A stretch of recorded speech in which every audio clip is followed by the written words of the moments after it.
Vamos a leer Romanos capítulo 15. Romanos capítulo 15, versículos 1 al 7. Romanos capítulo 15, versículos 1 al 7 dice de la siguiente manera: Así que los que somos fuertes debemos soportar las flaquezas de los débiles y no agradarnos a nosotros mismos. Cada uno de nosotros agrade a su prójimo en lo que es bueno para edificación. Porque ni aun Cristo se agradó a sí mismo, antes bien, como está escrito, los vituperios de los que te vituperaban cayeron sobre mí. Porque las cosas que se escribieron antes para nuestra enseñanza se escribieron, a fin de que por la paciencia y la consolación de las Escrituras tengamos esperanza. Pero el Dios de la paciencia y de la consolación os dé entre vosotros un mismo sentir según Cristo Jesús, para que unánimes a una voz glorifiquéis al Dios y Padre de nuestro Señor Jesucristo. Por tanto, recibíos los unos a los otros, como también Cristo nos recibió para gloria de Dios. El tema que vamos a estar considerando se titula La tolerancia del cristiano. La tolerancia del cristiano. A partir del capítulo 13 de Romanos, Pablo ha estado hablando de que debemos relacionarnos con los cristianos que nos rodean. Hemos aprendido que como cristianos debemos amarnos los unos a los otros, ayudarnos unos a otros y aceptarnos unos a otros. Esta sección sirve como el clímax de ese discurso. Aquí aprendemos que debemos tener un espíritu de tolerancia hacia nuestros hermanos en Cristo. No sé si lo han notado, pero todos somos diferentes. Venimos de diferentes lugares. Venimos con diferentes orígenes y diferentes tipos de educación. Todos somos diferentes. Si no tenemos cuidado, podemos permitir que las diferencias que hemos tenido se conviertan en un problema con la confraternidad que debemos tener unos con otros. Podemos mirar a un hermano que tiene ideas diferentes a las nuestras y podemos concluir que simplemente pues no vamos a tener ninguna comunión o ninguna relación con él. Porque esas ideas que tiene o esa forma de vida pues me parece extraña. Sin embargo, son nuestras diferencias las que hacen posible la iglesia. Si todos fuéramos iguales, pues entonces la iglesia sería un lugar sumamente monótono y aburrido. Pero el hecho de que seamos diferentes permite que la iglesia sea un lugar donde personalidades únicas se encuentren y produzcan una dinámica que no se puede encontrar en ningún otro lugar del mundo. Tomemos como ejemplo una banda de música. En esa banda hay todo tipo de instrumentos diferentes, suenan diferentes, se ven diferentes. Y además los músicos tocan de manera diferente. Tenemos todo tipo de músicos que tienen todo tipo de hábitos distintos de interpretación. Sin embargo, cuando todo eso se junta y todos siguen un líder y permanecen juntos, pueden producir una música que sea agradable y hermosa para nuestros oídos, a pesar de las diferencias. Bueno, ese es el deseo del Señor para la iglesia. Cuando permitimos que el Espíritu del Señor opere en la iglesia, nos amaremos, nos respetaremos y toleraremos unos a otros. Y entonces vamos a producir una sinfonía de armonía que el mundo jamás podrá duplicar. Pero eso solamente será posible cuando todos amemos al Señor como debemos. Cuando se le permite liderar como debería liderar. Cuando eso suceda, entonces habrá paz, habrá armonía y habrá poder en la iglesia del Señor. Hoy en día se habla mucho en el mundo de la tolerancia, ¿verdad? Tolerancia por todas partes, es la palabra de oro ahorita. Significa que debemos respetar y tolerar a otras personas independientemente de lo que hagan en sus vidas. Por ejemplo, si una persona es abiertamente homosexual, se supone que el resto del mundo debe honrarla y hasta fomentar su estilo de vida. Eso es lo que el mundo entiende por tolerancia. Así que, mis hermanos y amigos, como hijos de Dios, yo puedo decir que hay algunas cosas que simplemente no podemos tolerar. Es decir, que cuando hablo de tolerancia no estoy hablando de que seamos tolerantes de todo lo que nos rodea, de todas las filosofías y todos los estilos de vida. No, no es así. Lo que estoy diciendo esta mañana tiene que ver con una actitud dentro de la iglesia que acepta las diferencias personales de nuestro hermano en Cristo. No estoy hablando de cosas que sean contrarias a la voluntad de Dios. Estoy hablando de una actitud que los ama, que ama a los hermanos tal como son, incluso cuando no estemos de acuerdo, incluso cuando se equivocan. Quizá no podamos apoyar su punto de vista, quizás no podemos aceptarlo, quizás no entre en nuestra cabeza, pero aún así podemos practicar el amor por nuestros hermanos. Y ese es el tema del pasaje, ese es el tema que nos ocupa. Tomemos unos minutos esta mañana entonces para examinar estos 7 versículos y analizar la tolerancia del cristiano. Esto es algo importante, ya que nos enseñará cómo vivir y cómo convivir mejor y de acuerdo a la voluntad de Dios unos con otros. ¿Qué nos dice el apóstol Pablo sobre la tolerancia?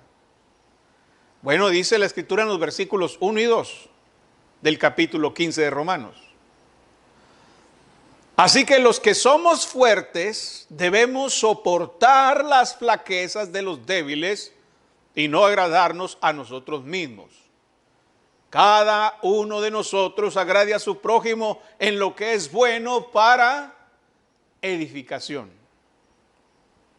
La tolerancia del cristiano, según Pablo, es parte de nuestros deberes. La tolerancia del cristiano es parte de nuestros deberes. Pablo comienza el versículo 1 llevándonos de regreso a lo que ya hemos aprendido acerca de este asunto. Pablo ha estado hablando del hermano más débil, del hermano que tiene flaquezas, de ese hermano que necesita reglas para mantenerse recto y para mantenerse a flote en su vida de fe. Es ese hermano a quien le gusta señalar con el dedo lo que están haciendo otros hermanos. Normalmente los hermanos débiles que tienen una variedad de reglas y de ideas, ¿verdad? Incluso podría decir hasta escrúpulos, pues siempre están viendo a los demás cómo se conducen, cómo viven, qué es lo que hacen, ¿verdad? ¿Qué es lo que dicen? Bueno, Pablo ha estado señalando un contraste entre el cristiano que es maduro en Jesús y comprende su libertad en Cristo con aquel creyente que no ha alcanzado ese nivel de madurez y no se siente libre de vivir en libertad. Hay 2 clases de hermanos en la iglesia: los que son fuertes y los que son débiles, los que tienen flaquezas. Bueno, dice Pablo aquí en el versículo 1 que es nuestro deber, ¿qué cosa? Soportar las flaquezas de los débiles. La tolerancia es parte de nuestros deberes. Debemos soportar las flaquezas de los débiles. La palabra debemos nos indica una cuestión que tiene que ver con una obligación, con un deber. Nos dice que tenemos un deber para con nuestros hermanos que son débiles en la fe. Este deber se puede cumplir eficazmente si lo practicamos.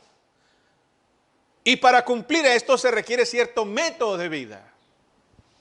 Fíjese bien, si vamos a soportar las flaquezas de nuestros hermanos débiles y vamos a estar esperando su crecimiento en el Señor, entonces vamos a tener que hacer lo que Pablo nos dice en estos primeros versículos.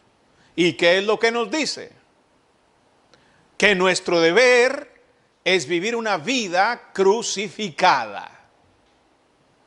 Fíjese bien, nuestro deber es vivir una vida crucificada.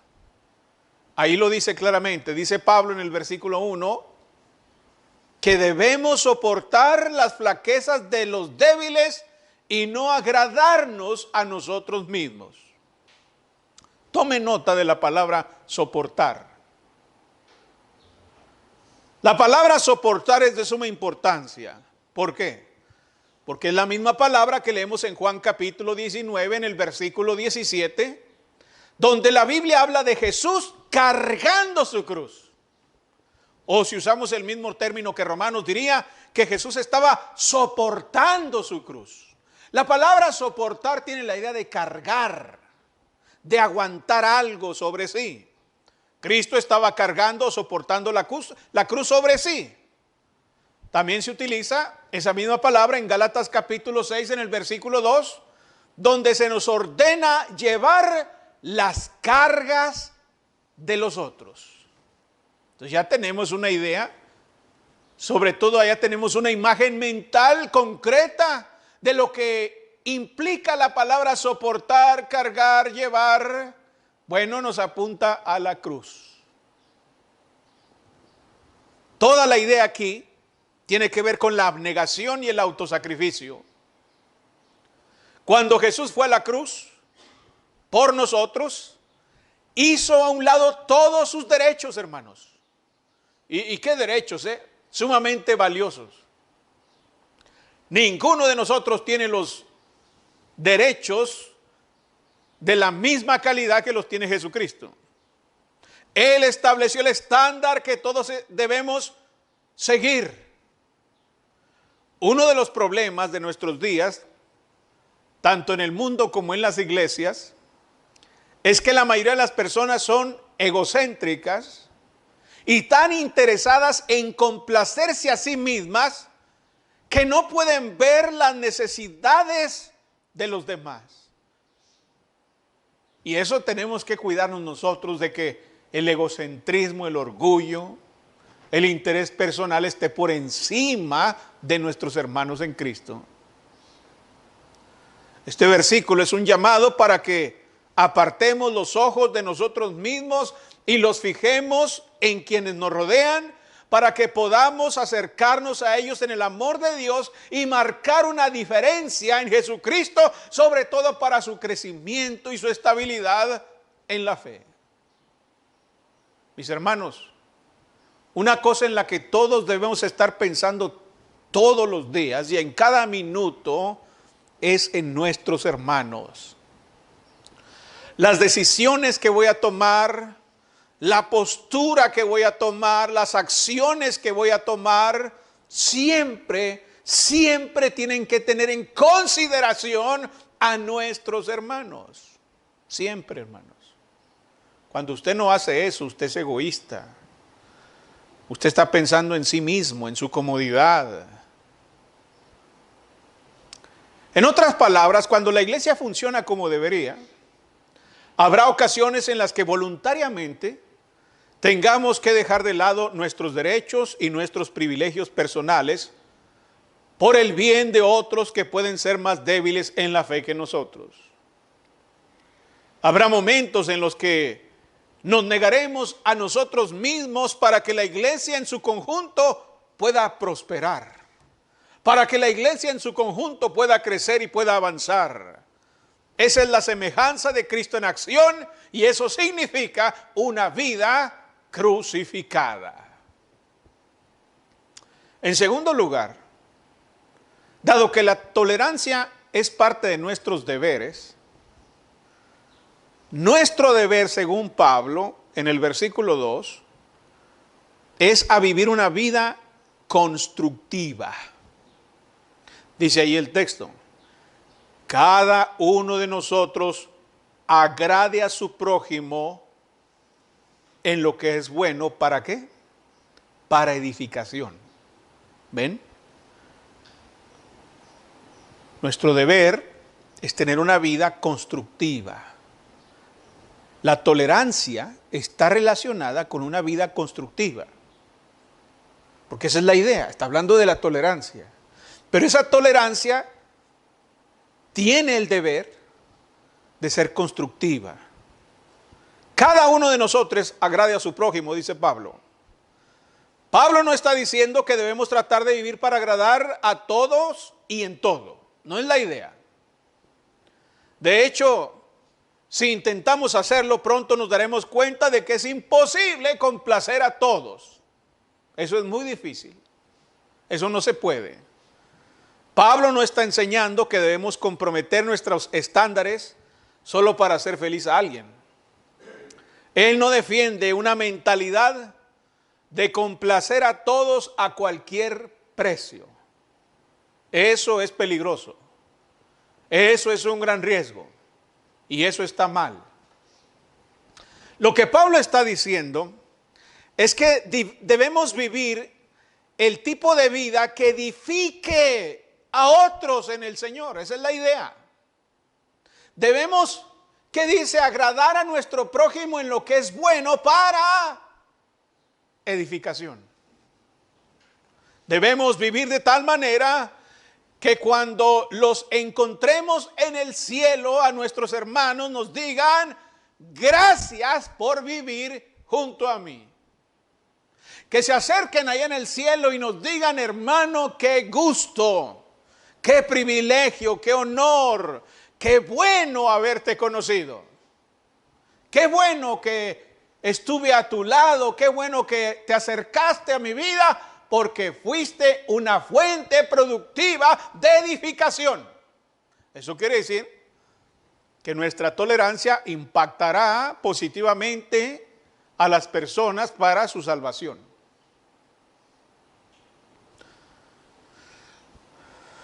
Así que el tipo de vida que vivimos en presencia de otros tiene el poder de edificar o de derribar. El tipo de vida que vivimos ante nuestros hermanos tiene ese poder. En última instancia, todo cristiano está en el oficio de construcción o en el de la demolición. ¿En qué oficio? ¿En qué se ocupa usted?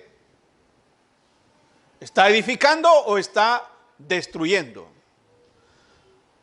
Pablo está diciendo que debemos vivir el tipo de vida que ayude a otros a crecer en el Señor y que no los detenga. Es decir, Pablo nos está diciendo que no seamos obstáculos para el desarrollo y para el crecimiento de nuestros hermanos. Y para lograr eso, tenemos que renunciar a algunos derechos en el camino. Tenemos que sacrificar algo. Que así sea. Así va a ser si eso significa que tengo que negarme a mí mismo en el camino.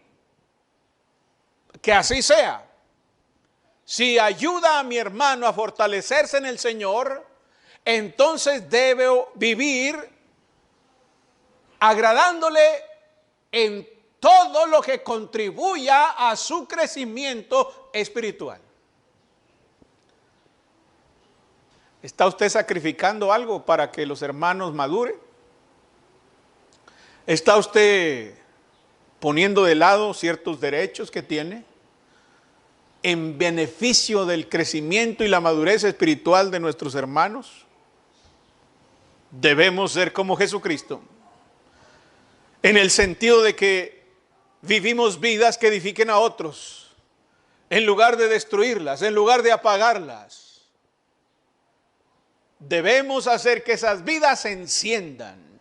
Debemos hacer que esas vidas florezcan. Debemos hacer que esas vidas se desarrollen y al final del camino tener una conciencia satisfecha de que hemos contribuido para el desarrollo, para el crecimiento, para la madurez de nuestros hermanos en Cristo. Pero qué triste y qué vergonzoso es saber que hemos contribuido para la destrucción, para la muerte de la fe de un hermano en Cristo.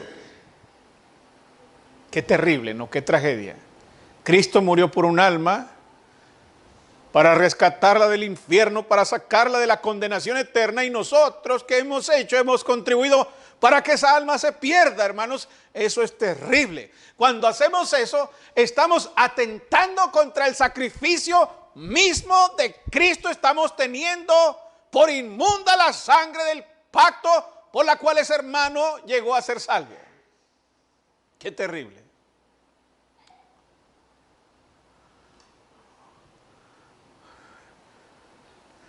En los versículos 3 y 4, hablando de la tolerancia, dice el apóstol Pablo en Romanos capítulo 15, versículos 3 y 4. Porque ni aun Cristo se agradó a sí mismo. Antes bien, como está escrito, los vituperios de los que te vituperaban cayeron sobre mí. Porque las cosas que se escribieron antes, para nuestra enseñanza se escribieron, a fin de que por la paciencia y la consolación de las Escrituras tengamos esperanza. La tolerancia del cristiano, hermanos, debe ser demostrada. Según estos versículos 3 y 4, Pablo está diciendo que la tolerancia del cristiano debe ser demostrada. Fíjense bien, en el versículo 3 vemos que ese es el ejemplo de Cristo. Porque ni aun Cristo se agradó a sí mismo. Ese es el ejemplo de Cristo. Si nos preguntamos cómo puedo hacer esto, o dónde puedo encontrar un ejemplo de ese tipo de vida, de ser tolerante, debemos tener presente que no hay que buscar más allá que en Jesucristo. Pablo dice que Él es nuestro ejemplo supremo de una persona que vivió su vida para el bien de los demás. En todo lo que hizo, Jesús es nuestro modelo. Jesús es nuestro ejemplo. Hay que seguir sus pisadas, como dice el apóstol Pedro en su primera carta en el capítulo 2, en el versículo 21. Él establece el estándar que debemos seguir a lo largo de nuestra vida para beneficio de otros.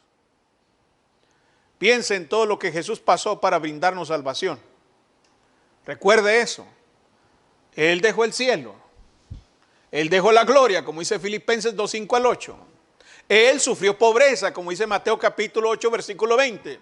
Él fue vituperado, odiado y rechazado por aquellos a quienes vino a salvar. E incluso, recuerden que su propia familia se negó a creer en Él. Sus hermanos decían que estaba fuera de sí, que estaba loco. Fue clavado en una cruz y ahí murió por un pueblo que lo odiaba. Ahí derramó su sangre por un pueblo que lo rechazaba. Ahí dejó su vida por quienes le dieron la espalda. Y lo hizo para que todos ellos tuviesen la oportunidad de recibir vida y vida en abundancia. Para nosotros la lección es clara. Debemos ser como Jesús, incluso si se ríen de nosotros. Debemos servir a los demás, incluso si somos ridiculizados y reprobados. Aún así debemos servir a los demás. Incluso si somos odiados e incomprendidos, aún así debemos servir a los demás para la gloria de Dios. Porque eso fue exactamente lo que Jesús hizo. Las burlas, el odio, el rechazo, no lo detuvieron. Él seguía sirviendo. Y él mismo dijo, yo no vine a ser servido.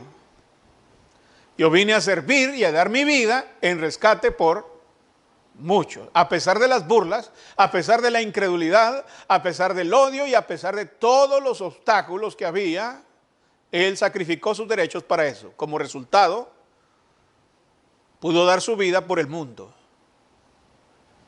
Cuando vivimos para agradar al Señor y hacer su voluntad, habremos alcanzado la meta de ser como Jesús, de ser un sacrificio vivo. La tolerancia del cristiano debe ser demostrada porque ese es el ejemplo de Jesús. En segundo lugar, la tolerancia del cristiano debe ser demostrada porque ese es el estímulo que nos dan las Escrituras. Ahí lo dice el versículo 4. Porque las cosas que se escribieron antes, para nuestra enseñanza se escribieron, a fin de que por la paciencia y la consolación de las Escrituras tengamos esperanza. La idea de este versículo es que cuando pase por esta vida sirviendo al Señor, habrá tiempos de desánimo y derrota. En esos tiempos, ¿qué es lo que tengo que hacer?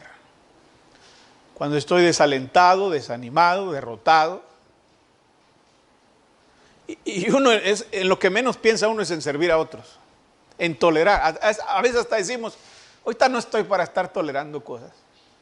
Déjeme decirle que yo a veces me he sentido así, hermanos. Y yo creo que todos nos hemos sentido así alguna vez. Venimos a la congregación y vemos a hermanos flaqueando de una manera, otros flaqueando de otra manera. Y yo a veces digo, bueno, ya, esto ya es el colmo. Ya no es posible, ya. Nos desanimamos, nos desalentamos, etc. ¿Qué tenemos que hacer? Bueno, ¿qué dice ahí? Bueno, dice que hay que mirar a las Escrituras. Hay que volver a la Biblia. Es ahí donde encontraremos el aliento que necesitamos para continuar y glorificar al Señor. Y eso es lo que dice Pablo ahí. Porque las cosas que se escribieron antes para nuestra enseñanza se escribieron a fin de que por la paciencia y la consolación de las Escrituras tengamos esperanza. Podemos mirar a Jesús como nuestro ejemplo. Yo veo a las Escrituras, me estoy desalentando, no tengo interés de servir a nadie, de tolerar a nadie. Bueno, ¿qué tengo que hacer? Voy a las Escrituras y veo el ejemplo de Cristo. Jesús cuando fue tentado, ¿qué usó, hermanos? Cuando Él fue tentado, tenía mucha hambre. Tenía una gran hambre. Y fue tentado precisamente con esa necesidad que tenía. ¿Y qué usó para resistir esa tentación, para salir victorioso de esa condición, de esa situación? Él usó la palabra de Dios, las Escrituras. Cuando estuvo en la cruz, citó las Escrituras en 3 ocasiones. Esto nos muestra que en los momentos difíciles de su vida, Jesús usó la palabra de Dios para su propio consuelo, para su protección y para su fortaleza, hermanos. Tremendo ejemplo el de Cristo. A veces decimos, no, es que Él soportó todo eso porque Él era Dios. Pero es un momento, pero Él nos dio el ejemplo. Él tenía que padecer como nosotros. Porque si Él hubiera salido victorioso por ser quien es, por ser Dios, pues nosotros no podríamos, ¿verdad? Yo no soy Dios. Usted tampoco es Dios, aunque alguien le haya dicho que lo es. Usted no es Dios. Entonces, ¿cómo hizo Jesús para fortalecerse, para protegerse, para estimularse? Nos puso el ejemplo y vio que las Escrituras. Así que si el Señor necesitó de las Escrituras, ¿cuánto más necesitamos nosotros las Escrituras para nuestra ayuda? Por lo tanto, el cristiano debe conocer bien la palabra de Dios. Debe conocer bien la Biblia. Cuando lleguen los días difíciles, y de seguro llegarán, porque aunque nadie los invite, ellos llegan solos. Cuando lleguen esos días, usted puede correr hacia la palabra de Dios y encontrar ayuda y fuerza para atravesar esos valles llenos de sombra de muerte. Porque los va a cruzar. Tarde o temprano los va a cruzar. Va a sentir las sombras de muerte rodeándolo por todas partes. Va a sentir la oscuridad criminal que lo rodea por todas partes. Y no tiene usted fuerzas propias para salir victorioso de eso. Entonces, ¿qué va a usar? La palabra de Dios. Y ella le va a dar fortaleza para eso. Nadie dijo que la vida en Cristo fuera una vida fácil. Sin embargo, no es una vida derrotada, no es una vida imposible. Cuando un cristiano vive para el Señor, habrá momentos en los que tendremos ganas de tirar la toalla, pero la palabra de Dios nos permitirá continuar para la gloria del Señor. Por cierto, cuando no dedicamos tiempo a la palabra de Dios, eso se nota, hermanos. ¿Sabe por qué? Porque la palabra de Dios es la semilla del reino. Y usted cuando se le cae un frijol por ahí, se le cae, se nota. ¿Cómo sabe? Porque empieza a salir una plantita, ¿no? Salen plantitas. Donde caen semillas salen plantitas. Se nota. Cuando usted no pasa tiempo con la palabra de Dios, eso se nota. Se ve. Porque nos volvemos indiferentes. Y la indiferencia se nota. Nos volvemos críticos, mezquinos, intolerantes con los demás. Y será difícil tener una buena convivencia o comunión con los santos. Eso se nota. No es lo mismo estar juntos que estar unidos. No es lo mismo. Alguien decía que usted puede echar dos gatos en un costal, o un gato y un perro. Están juntos, pero qué arañazos se van a dar ahí. Mordidas y arañazos. Están juntos. ¿Qué pasa cuando sube a dos boxeadores al ring? Juntos. Se dan unos moquetazos. Y uno no quiere al otro. Dos ejércitos pueden estar juntos en un campo de batalla, pero no estar unidos. Usted puede venir aquí, estar aquí, pero cuando no ha pasado tiempo con la palabra de Dios, eso se va a notar.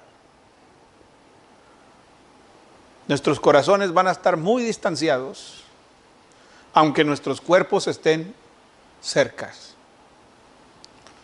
Así que la tolerancia del cristiano debe ser demostrada, y para eso tenemos el estímulo de las Escrituras. Finalmente, dice el apóstol Pablo en los versículos 5 al 7: pero el Dios de la paciencia y de la consolación os dé entre vosotros un mismo sentir según Cristo Jesús, para que unánimes a una voz glorifiquéis al Dios y Padre de nuestro Señor Jesucristo. Por tanto, recibíos los unos a los otros, como también Cristo nos recibió para gloria de Dios. ¿Qué nos dice aquí sobre la tolerancia del cristiano? La tolerancia del cristiano tiene su deleite La tolerancia del cristiano tiene su deleite. Se deleita, hermanos. Es agradable. En estos versículos finales, Pablo usa una palabra 4 veces. Esta palabra es el secreto de una gran iglesia, hermanos. Esta palabra es lo que hace que una iglesia sea una iglesia poderosa para la gloria del Señor. Una iglesia no es grande por sus edificios. Hermanos, yo he estado en iglesias de Cristo que tienen unos edificios que válgame. Cuando yo llego y los veo, mire, la quijada. Si no meto las manos se me va hasta el piso. Una cosa impresionante, hermano. Los veo así y digo, ¡ah! ¡Calay! Pero eso no hace a una iglesia grande. No es grande tampoco por la cantidad de personas que asistan. También he visto iglesias de Cristo que están a reventar. Y no estoy hablando de 20 o 40, no, gentío, hermanos. Pero eso no hace a una iglesia grande. Una iglesia no es grande tampoco por la cantidad de dinero que tiene en el banco. También he conocido iglesias que tienen mucho dinero en el banco, pero no son iglesias grandes. Tampoco un gran canto, donde los miembros cantan como los mismos ángeles. Que vaya usted a saber cómo cantan los ángeles, pero es un buen dicho. ¿Verdad? Yo no sé, nunca he escuchado a los ángeles cantar, pero así se dice, ¿no? Cantan como los mismos ángeles.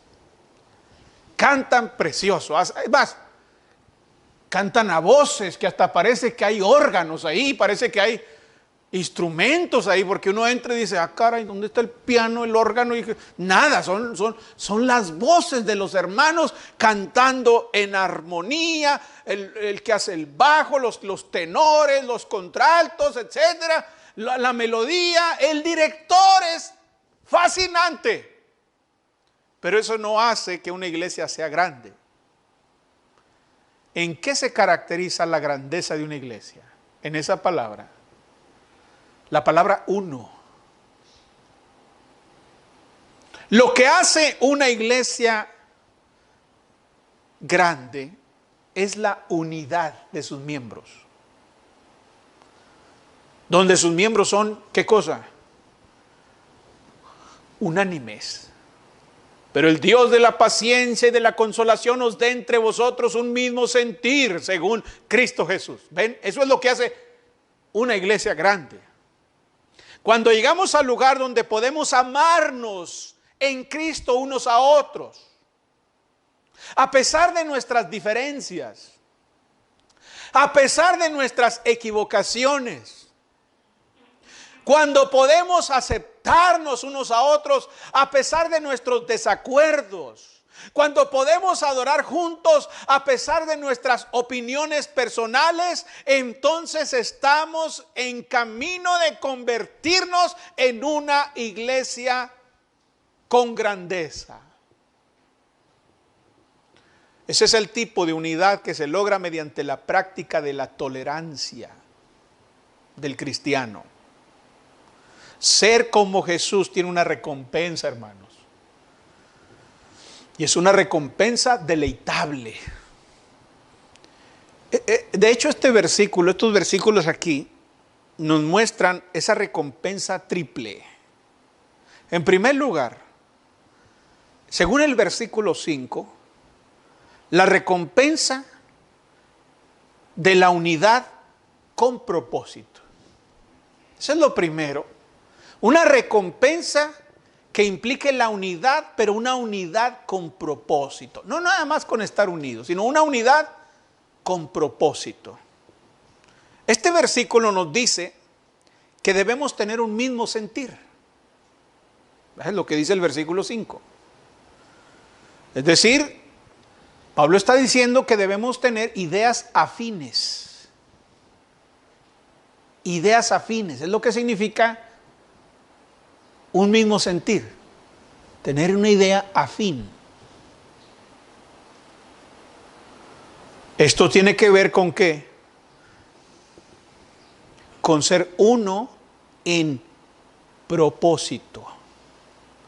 Usted siempre ha visto que cuando hablamos de la unidad, siempre para ilustrarla, esa unidad con propósito, esa unidad con una idea afín, siempre por fuerza nos vamos corriendo a ver a los constructores de la Torre de Babel, ¿no? Bueno, ¿por qué hay esa unidad ahí? Porque tienen un mismo sentir, una idea afín, un mismo ¿qué? Propósito. Por eso fueron unidos. No porque todos se peinaban igual. No porque todos tuvieran la misma estatura o tuvieran las mismas costumbres. O fueran todos de la misma condición social. No, había diferencias, pero tenían un mismo propósito. Tenían un mismo sentir. Una misma meta. Y ese fue, hermanos, el secreto de la iglesia primitiva. Crecieron a pasos agigantados porque poseían un objetivo común. No porque eran iguales todos. Los judíos, imagínense. La iglesia primitiva, los judíos, los gentiles, etcétera, muy diferentes, con diferente educación, con diferente posición económica, pero tenían un objetivo común. ¿Y cuál era el objetivo de la iglesia? ¿Cuál era el objetivo en el libro de los Hechos? ¿Cuál era el propósito? El propósito, la idea fin. La unidad con propósito era cumplir con la gran comisión. Es decir, ver a los hombres llegar a la fe en Jesucristo. Y por eso lo cumplían. ¿El efecto cuál era, hermano? ¿Cuál fue el efecto de que los primeros cristianos tenían ese objetivo común? Usted ve ahí, se añadieron como 3,000. Luego sigue diciendo, y tenían un mismo sentir y eran unánimes entre ellos y se amaban unos a otros, 5,000. Y todos estaban unidos y cuando hubo una desaveniencia la arreglaron y fueron unidos otra vez y ahora una gran multitud, porque todos tenían el objetivo común. A pesar de unas ser viudas, otras ser casadas, otros ser solteros, otros ser estos, etcétera. Una y otra vez en el libro de los Hechos se lee la palabra unánimes. Ellos tenían una idea afín. Querían ver a la iglesia salva, querían ver a la iglesia compuesta de gente salva y ese era su objetivo supremo. Todo lo que hicieron giraba en torno a llevar a los hombres a la fe en Jesucristo. Estoy convencido de que hoy en día esa es la solución a los problemas de cualquier iglesia. ¿Usted cree que aquí tenemos un problema? Sea honesto. Usted no tiene que esconder esa idea, no la tiene que esconder porque Dios la sabe. El Señor la sabe y si la sabe Dios, pues que la sepa el mundo. ¿Usted cree que aquí tenemos un problema? Bueno, yo estoy convencido que ese problema y cualquier otro se puede solucionar si practicamos una unidad con propósito. Es decir, si tenemos un mismo objetivo. ¿No le ha pasado a usted? A mí me ha pasado, no sé a usted, pero a mí me ha pasado que a veces estoy en lugares con gente que no conozco. No los conozco. Algunos son de posición alta, algunos son de posición muy baja, y así diferentes ideas y costumbres. No los conozco. Es gente extraña, cuando los veo son extraños. Y estamos ahí en un lugar y de repente a alguien se le ocurre decir, a ver, vamos a acercarnos y conocernos, vamos a hacer un partido de voleibol. ¿Qué pasa cuando se acaba el juego? El grupito con el que nos tocó estar, ese grupito, que yo no los conocía, nunca los había visto, pero por alguna razón cuando termina el juego, parece como si nos conociéramos. Hasta nos saludamos con mucha confianza.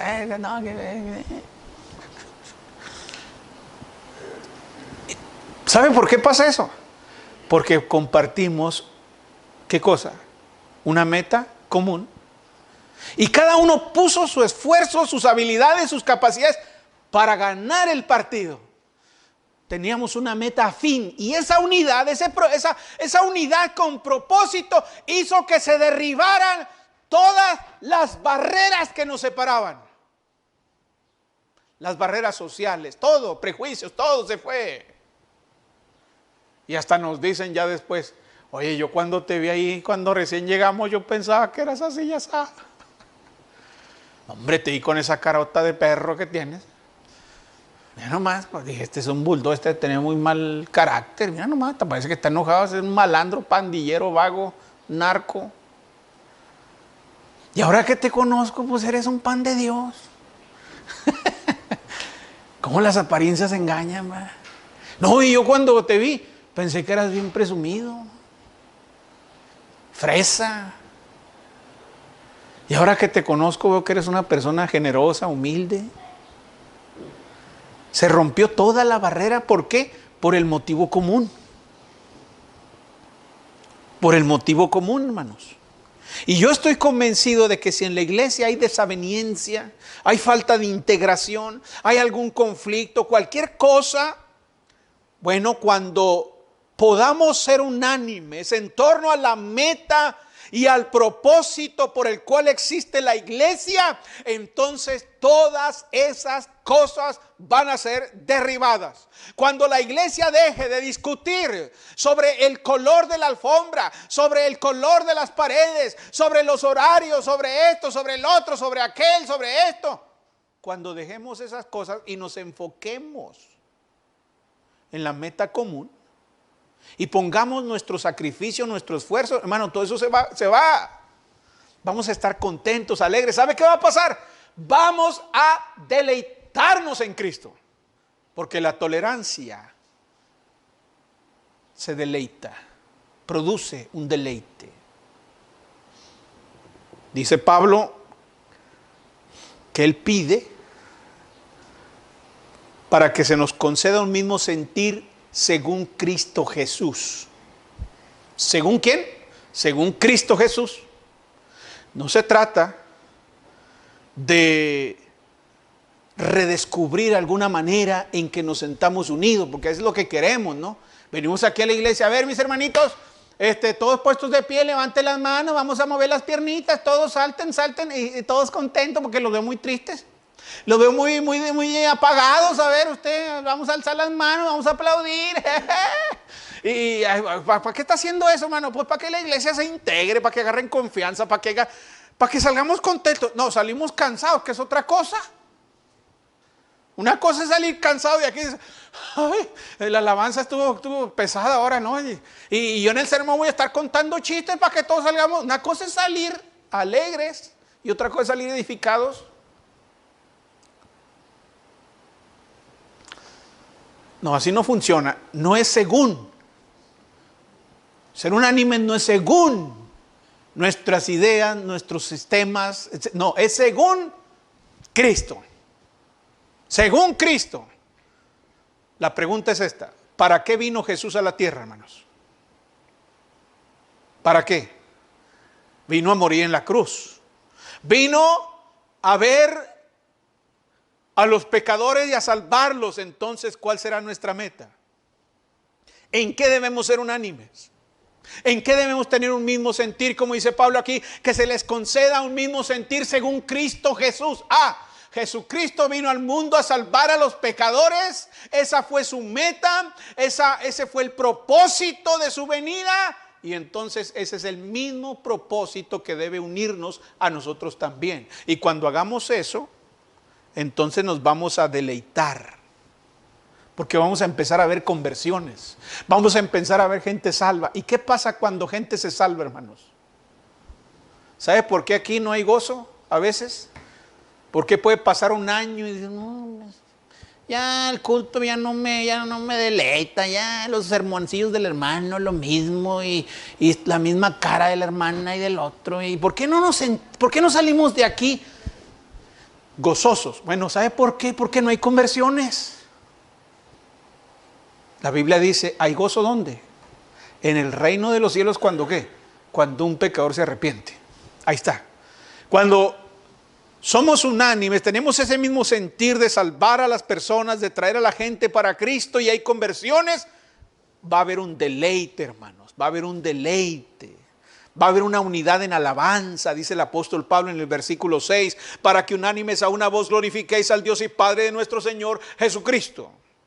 Todos alabando a Dios, precisamente por esta bendición de alcanzar a los hermanos o alcanzar a las personas para Cristo. ¿Qué dice Hebreos capítulo 2, versículo 12? Anunciaré a mis hermanos tu nombre, en medio de la congregación te alabaré. ¿Ve? La meta de rescatar gente para Cristo está ligada con el disfrute, con el gozo de la alabanza. Ese efecto, el resultado de eso, produce una unidad práctica. Dice el versículo 7. Por tanto, recibíos los unos a los otros como también Cristo nos recibió para gloria de Dios. ¿Ven? Produce una unidad práctica, la tolerancia que se deleita. Cuando operamos como debemos, como iglesia, entonces vamos a aceptarnos unos a otros como somos. Su gracia va a llenar nuestras vidas. Entonces, mis hermanos, ¿usted tiene problemas para aceptar a los demás como son? ¿Le cae gordo un hermano? Así, secamente, ¿le cae gordo? ¿Le está cayendo mal? ¿Algo no le gusta? Bueno, y hemos aprendido que la tolerancia del cristiano es parte de nuestros deberes. Hemos aprendido que la tolerancia del cristiano es algo que debe ser demostrado. Y hemos aprendido que la tolerancia del cristiano es algo que produce un gran deleite. Cuando las personas son diferentes a nosotros, tenemos la obligación de amarlos y acercarnos a ellos con amor y compasión. Que Dios nos ayude como iglesia a darnos cuenta de que glorificar a Dios, acercar a los hombres a Jesús y hacer crecer al hermano en Cristo es la actividad más importante en lo que debemos estar ocupados. Nada honra más al Señor que esas cosas. Que cada persona ocupe el lugar que le corresponde al frente de nuestras prioridades, hermanos. Si hay problemas en su vida que han sido expuestos esta mañana, yo le desafío que vaya al Señor. Vaya al Señor. Ponga su carga en Él. Póngase a cuentas con Él si lo necesita. Si realmente tiene una carga por esta iglesia y por su futuro, le desafío a que ruegue al Señor para que reanime en todos esos deseos por alcanzar al mundo perdido. Esa es la única esperanza que tenemos. Puestos de pie entonces, vamos a cantar un himno. Hay una iglesia preciosa que la Biblia describe así. Estimado oyente, ¿desea conocer más de la palabra de Dios? La Iglesia de Cristo en la Colonia Constituyentes le invita a sus actividades los domingos a las 10 de la mañana. Estamos ubicados en la calle Juan J. Méndez, número 7744 de la Colonia Constituyentes. En internet nos puede localizar en www.iglesiadecristoenjuarez.com. iglesiadecristoenjuarez.com. Estaremos esperando noticias suyas. Que el Señor le bendiga. Ven a la iglesia de Cristo, ven donde seas feliz. Otro sitio nunca encontrarás, cual la iglesia de Cristo el Señor.